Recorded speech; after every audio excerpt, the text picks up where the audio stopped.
Chapter 19, Fable. Willa was the only one in her hammock when I came into the cabin after dark. My trunk was still flooded, but I opened the lid and dropped my belt inside anyway. Above, footsteps creaked in West's quarters and candlelight leaked through the cracks. He hadn't looked at me since I dove for the anchor, and maybe he wouldn't until I was off the ship. Maybe that was best. I climbed into my hammock, pulling a sail onto my lap as we swung over the green water that filled the cabin. The tear reached diagonally across the canvas, and I studied it, measuring the length of thread I would need. "I've had it since I was 5 years old," Willa said, and I looked up to see her holding her dagger out before her. She turned it over in her tar-stained hands. I took it from a drunk man on the water side who passed out in the middle of the street, just took it right out of his belt. That wasn't what I expected her to say. "It's not special, really. It's just the only thing of value I have. I tried to sell it to Gambit and Dern, but West got it back for me somehow." I kept my eyes on the sail. "Why?" "Because he really has a bad habit of making other people his problem." I pulled the needle toward me, sliding the thread through the fabric, and when I looked up I could see what she meant. She wasn't just talking about the dagger. She was talking about me.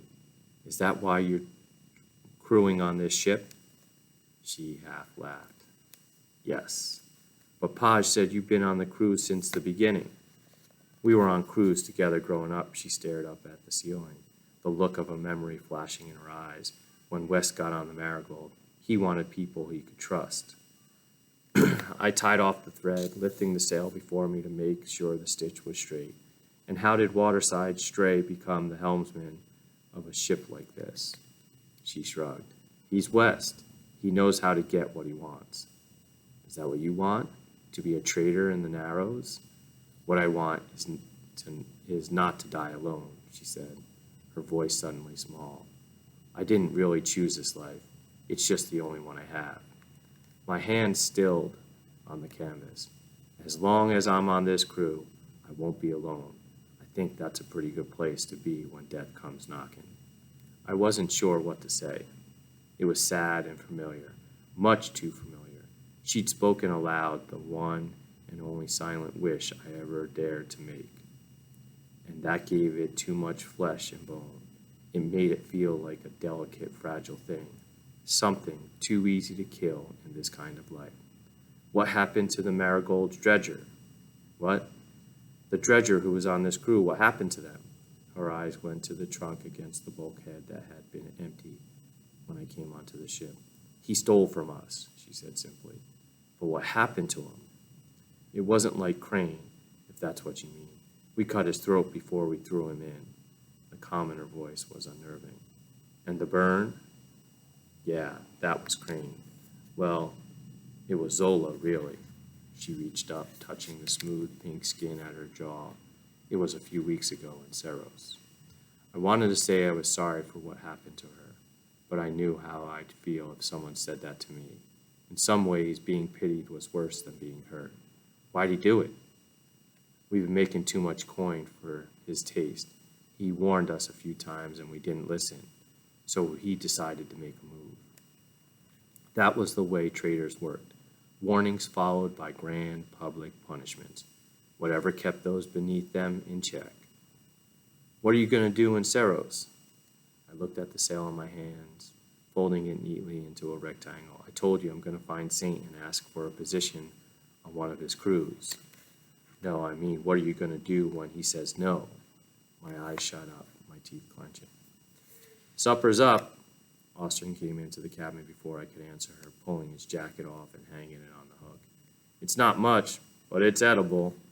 Willa rolled out of the hammock and ducked into the passageway, and I followed, climbing the steps behind her. The main and the foremast sails were bowed in the wind, and the black water rushed underneath the marigold. We were making good time, but there was no way for them to get back on schedule. They'd lost inventory in the storm, and now they'd take even more losses in trade. I climbed the foremast and started rigging the mended sail, securing it to the mast. It caught the wind above me as I untied the lines and pulled. The night sky was black and empty, stars cast across it in swirling sprays. There was no moon leaving the deck of the ship dark below. I leaned into the mast, letting my weight fall into the ropes, and tipped my head back, feeling the wind rush around me. Below, the crew was eating on the quarterdeck, hunched over bowls of porridge. Everyone except for West. He stood at the helm, almost invisible in the dark. His hands gripped the handles, the shadow of his face sharp as he looked ahead. I tried to imagine him as a little boy, a waterside stray. So many traders got their start that way, plucked up from the dirty streets by a crew and worked to the bone. Many found their ends on the sea, but a few rose up the ranks to take valuable positions on important ships, sailing across the Narrows, and some even in the unnamed sea.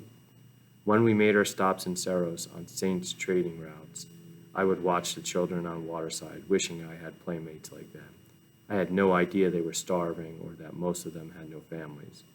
Once the sail I'd repaired was stretched out beside the others, I lowered myself down the mast.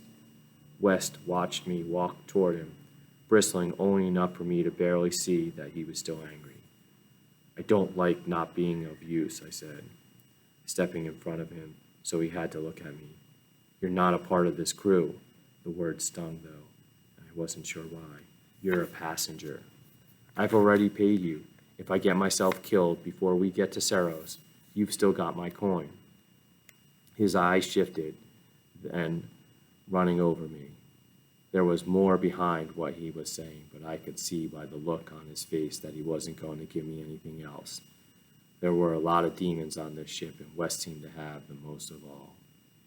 "Is Sate's outpost still in the pinch?" I leaned into the post behind him. "Yes. Willa thinks he won't take me on." "She's right." I watched his hand slide down the handle to catch the spoke of the helm. "He took you on?" And it cost me. "What do you mean?" He put words together before he said them aloud. "Nothing comes free, Fable. We both know that surviving means sometimes doing things that haunt you."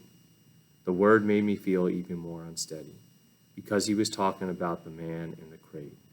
But what was there to say? The man was dead. It was done. As horrified as I was by it, I understood it. And that single thought truly scared me. "What else have you done that haunts you?" I asked, knowing he wouldn't answer. There was an ocean of lies dragging behind his ship. They'd killed their dredger and another helmsman striker.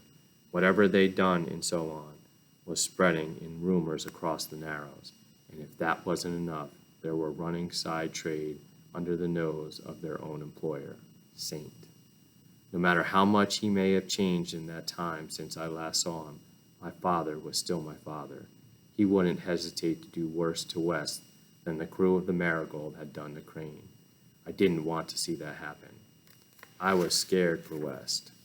I'd only ever bartered with him at the Barrier Islands when he came to Javale, but it was his coin that kept me fed. And in the 2 years since I first met him, he'd never failed to show. He'd saved my life more times than I could count, even if he hadn't meant to. When I got off the Marigold in Saros, I'd probably never see him again, and I didn't want to worry about what became of him. "I don't care what you've done. When I showed up on the docks at the Barrier Islands, you didn't have to help me." "Yes, I did," he said, his face unreadable. The words worked their way beneath my skin. They snatched the air from my chest, and just as I was about to ask why, his eyes lifted, focusing on something in the distance. I turned, following his gaze to the horizon where the soft orange glow of light was just coming into view. Saros. And there, in the twinkling lantern light, was the only future I had waiting for me.